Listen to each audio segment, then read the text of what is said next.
Dear students, Assalamu alaikum. Hope you all are fine. Today we are going to start a new chapter, Conservation of Plants and Animals, Class 8th General Science. Dear students, conservation means preservation and management. यानी कि preserve करना है, बचाना है और इनको manage करना है प्लांट्स और एनिमल्स को। हम प्लांट्स और एनिमल्स को कैसे प्रिजर्व कर सकते हैं, इस चैप्टर में इसी के मुतालिक हम पढ़ेंगे। प्यारे बच्चों, जैसा कि आप जानते हैं, हम अपने इर्द गिर्द मुख्तलिफ़ किस्म के प्लांट्स और एनिमल्स देखते हैं। कुछ प्लांट्स और एनिमल्स की जो स्पीशीज़ हैं वो इस दुनिया से गायब हो चुकी हैं, कुछ को ख़तरा लाहक है इस दुनिया से गायब होने का। इन्हीं प्लांट्स और एनिमल स्पीशीज़ को बचाने के लिए मुख्तलिफ़ फोरमों ने मुख्तलिफ़ सजेशन दिए हैं और मुख्तलिफ़ तरीक़ों से इन प्लांट्स और एनिमल्स को बचाने का काम शुरू किया है। जैसे कि गवर्नमेंट की तरफ से भी कुछ इक़दाम उठाए गए हैं, नेशनल पार्क्स बनाए गए हैं, सेंचुरीज बनाई गई हैं, बायोस्फीयर रिजर्व बनाए गए हैं।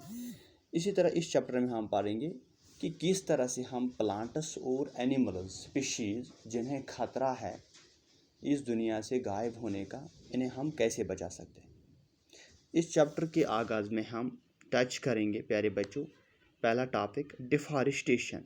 मेन वजह क्या है इन प्लांट्स के एक्सटिंक्शन का, deforestation and it's causes. Deforestation क्या है और इसके वजूहात क्या हैं। प्यारे बच्चों, जैसा कि मैंने आगाज़ में ही कहा, हम अपने इर्द गिर्द इस ज़मीन पर, इस धरती पर मुख्तलिफ़ किस्म के प्लांट्स और एनिमल्स देखते हैं। A great variety of plants and animals exist on earth. ये प्लांट्स और एनिमल्स बहुत ज़रूरी है हमारे ज़िंदा रहने के लिए और सर्वाइवल ऑफ मैनकाइंड के लिए। लेकिन आज इन्हीं एनिमल्स और प्लांट्स को ज़िंदा रहने का ख़तरा है, बहुत बड़ा ख़तरा है। ये ख़तरा डिफॉरेस्टेशन से है।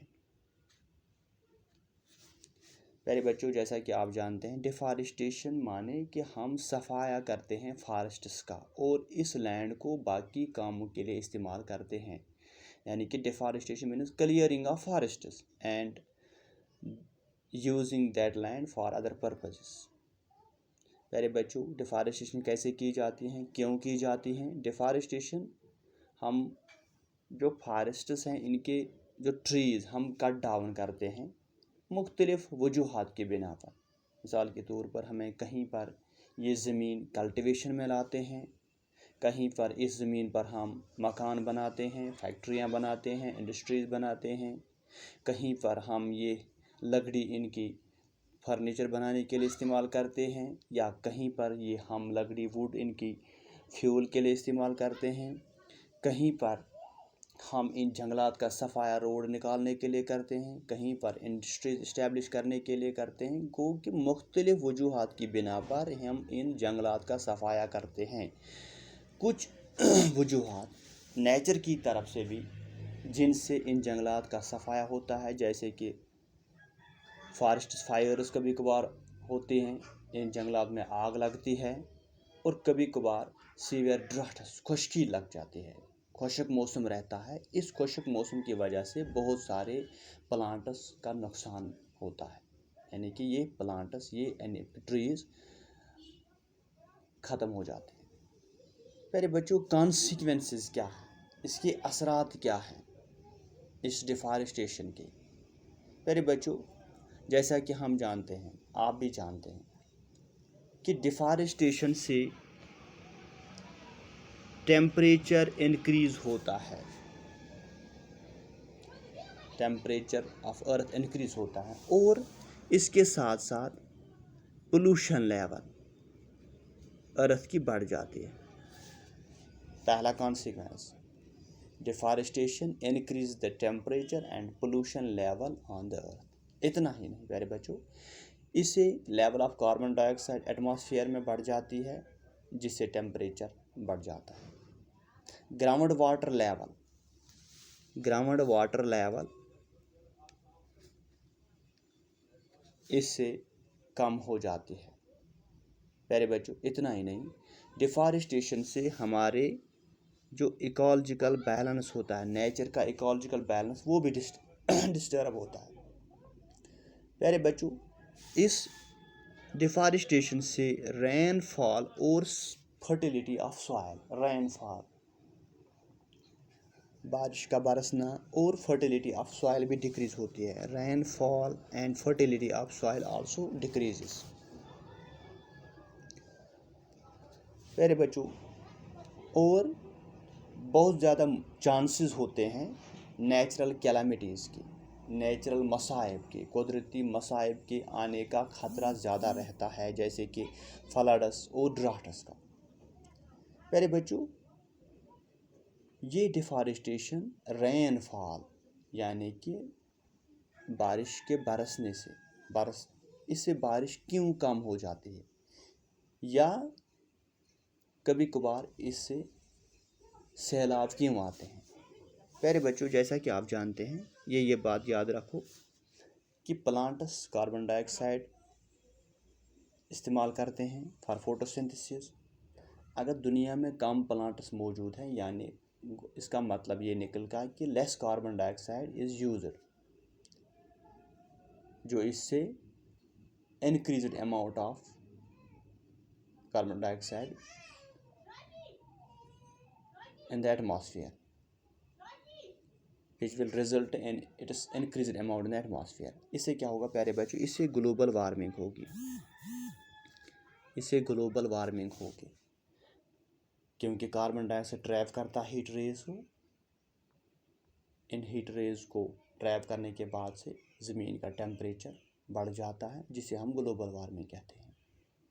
ये जो increase in temperature on the earth, ये डिस्टर्ब करता है वाटर साइकिल को, और ये रिड्यूस कर सकता है रेनफॉल को। इससे ड्राफ्ट्स आ सकते हैं, खुश्क साली आ सकती है।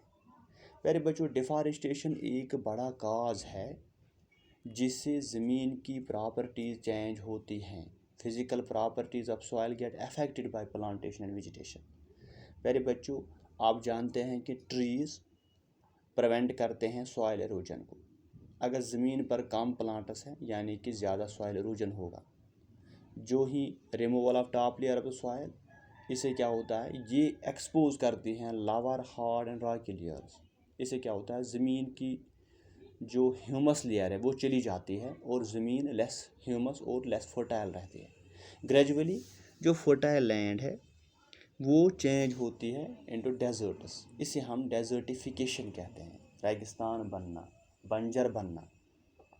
प्यारे बच्चों, deforestation also leads to a decrease in water holding capacity of the soil. इससे ज़मीन में पानी रखने की सलाहियत कम हो जाती है। क्यों? Moment of water from the soil surface into the ground is reduced. ज़मीन में उतरने की सलाहियत कम हो जाती है इस पानी की, या इस तरह से क्या होती है, ज़मीन के ऊपर से फ्लड्स आते हैं, यानी सैलाब आते हैं।